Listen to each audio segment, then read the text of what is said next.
Yo, peace was good. It's Hip Hop Album Review Part 36. Get the show started. First album of the night is EBK4 by Brotha, released in 2000.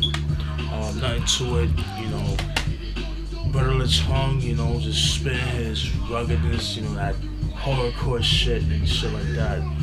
What's interesting about this album, well, a little trivia.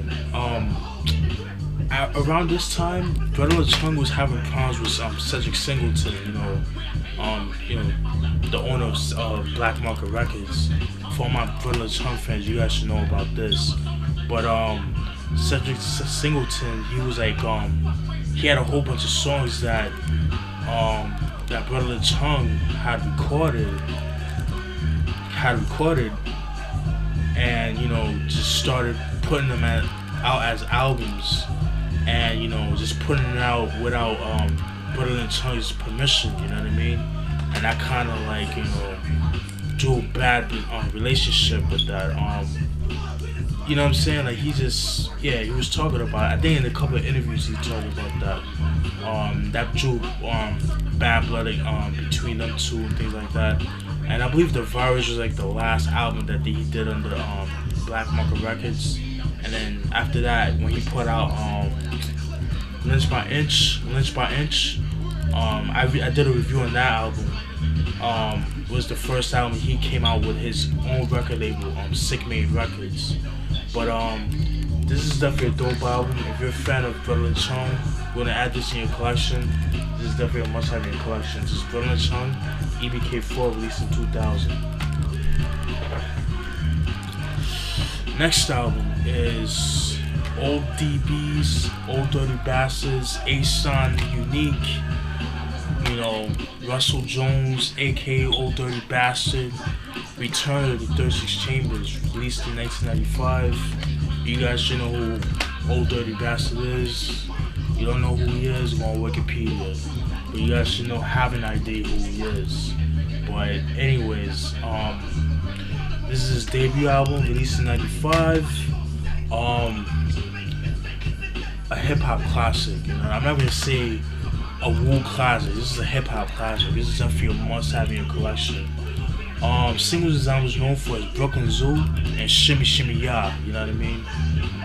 Shimmy Shimmy Ya was a little bit more,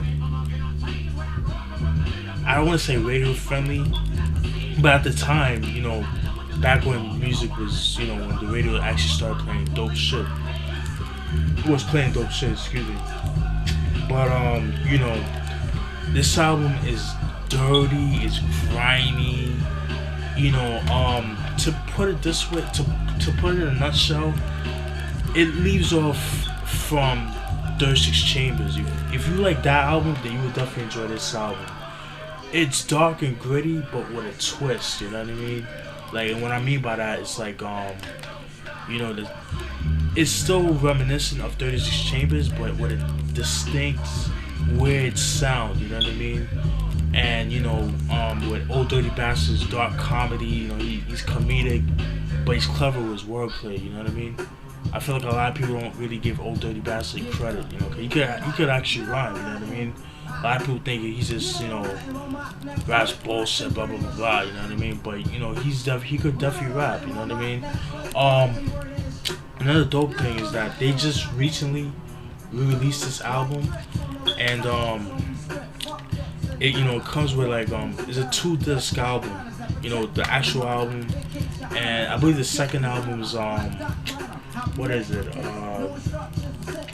it's like singles that came off this album, like 12-inch singles, like remixes, instrumentals, and B-sides and shit like that. So if you never bought this album to begin with, that's definitely a dope album to have, to definitely pick up, If you didn't, this is the OG copy, by the way, but the one I'm talking about is the remastered version, the one that just came out, like I think like last month or some shit like that. But definitely go cop that if you don't have this album in your collection. And then like from what I heard, like the remastered version released by Traffic Entertainment is like it's folded out like a food stamp. It has like liner notes and I think it has like pictures, like liner note pictures and stuff like that. Definitely a must have for every hip hop fan. Um, definitely a dope album. He came out with Nigga Please back in 1999, 4 years later after this album. It wasn't that good. I'm gonna keep it real with you. It was a reminiscent of this album. It had a lot of a lot of filler tracks, a lot of like Neptunes type sample beats and stuff. I mean, it had like one or two songs that I liked, but you have to be an Old Dirty Bastard fan to like really appreciate the album. I'm a fan, but I wasn't digging that album. Although I had like two or three songs I liked. But if you really want true dirty Old Dirty Bastard, this is the album to cop. In my opinion, the only one you should have in your collection. That's just me, you know what I mean? But this is Return to the 36 Chambers, released in 1995 by Old Dirty Bastard. Cop. Then we got Naughty by Nature's self-titled album. This is their second album. The reason why I say that is because, like I explained to you before, Naughty by Nature was known as the New Style, and they had put out an album back in 1989 called Independent Leaders, which is I'm pretty sure it's extremely hard to come by. For people that have the album, that's like a collector's item. But anyways, this is their second album, but their debut album as Naughty by Nature, to say forth, you know what I mean? Nothing to it. I already did a review on their 1993 album and Poverty's Paradise, which both of those albums are actually out of print. So if you can find those albums, definitely go cop those albums. In my opinion, Poverty's Paradise is their best album. Singles I was known for Everything's Gonna Be Alright, Uptown Anthem, and OPP. Although OPP was like the biggest single off the album. It's actually like the biggest single to date. This is the OG copy, if you can tell. It has 12 tracks. The later versions have 13 tracks. And that the last track is Uptown Anthem. This song doesn't have Uptown Anthem on it, which pissed me off. But I found out later on that the Uptown Anthem was on the Juice soundtrack, and when they released this album, that's when they put Uptown Anthem. So the one I have is actually the OG copy. You know what I'm saying? So, but definitely, this is a dope album. This is a prime example of crossover hip hop. You know what I mean? But in a good way. Back when you mix pop and rap together. It's a hip hop album, but it's definitely belongs in the pop culture as well. It fits in it. It's not corny, you know what I mean? It's still rugged, but it still has that mass appeal, to it, you know what I mean? But this is Naughty by Nature, self-titled album, released in 1991. This album's actually out of print, so if you can find this album, go cop it. Don't be hesitant to pick it up. If you find this in stores, go cop it. Just make sure you don't pay an arm and a leg for that shit. I'm not a firm believer in that. Next album is Nas's The Lost Tapes. Sorry, I don't have the album's booklet, the album insert, whatever. But this is The Lost Tapes, released in 2002. This is a compilation of songs that was recorded between 1998 and 2001. I don't know if I mentioned this, but these are songs that was recorded, during the making of the Stillmatic album, Nostradamus, and Nas I Am. And I think I did mention this, but the Nas I Am album was supposed to be a double disc album, but because of Napster coming out like around 98, 99, Nas I Am, like I said, was supposed to be a double disc album, but it suffered heavy bootlegging due to like Napster and bootleggers leaking the albums early and shit. And so what happened was Nas had to re-release, had to record the whole album. My theory, I think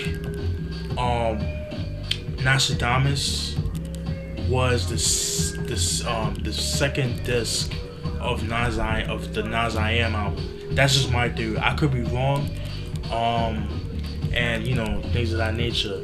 But there's songs from that album that was supposed to be on those albums that didn't make it. That was like on the cutting room floor and made it on this album. Not all of them, because I know he has like a shitloads of albums, but shitloads of songs from that era. But like I said, it's in the cutting room floor.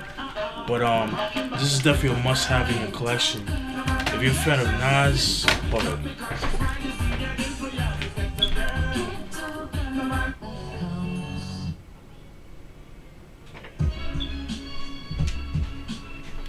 Sorry about that. I like that song, but I had to keep it hip hop. You know what I mean? But anyways, so once again, like I said, like these are songs made during the recordings of Nostradamus, I Am, and Stillmatic. Like I said, from 1998 to 2001. So that's what happened. And that's the same thing that happens in Mobb Deep's Murder Music, because they also suffered heavy bootlegging, so they had to re-release the album and record new songs. So like a lot of songs they had to record it and make a whole brand new album. So a lot of songs that was on that's like on the J Love Mob Misses albums, like some of them, like the first two Mob Misses album were songs from like the Hell on Earth and the Murder Music days, you know what I mean? So a lot of songs that was supposed to be in Murder Music, you'll find those mixtapes. So that's a little tribute for you, you know what I mean? But anyways, getting back to this album, this is a dope album, pretty dark. Like I said, if you're a fan of Nas, you definitely enjoy this album. In my opinion, this album and Godstone were like the last good albums he put out. And this is coming from a long-time Nas fan. Nas, you need to bring it up. You need to step your game up. I mean, you still got the lyrics, but your ears for beats is just a no-go, you know what I mean? But like I said, you like, Nas back in the early 2000s, Nas, back in the late 90s, you would definitely enjoy this album. This is The Lost Tapes, released in 2002. Go cop.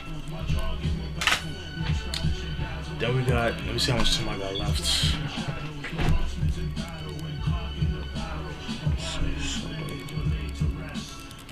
Alright, we're good. Alright.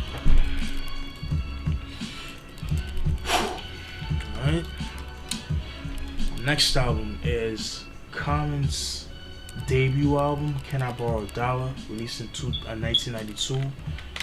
You guys should know who Common is. This is when he was known as Common Sense, but he had to change his name because of I think like a punk rock, a ska group or whatever.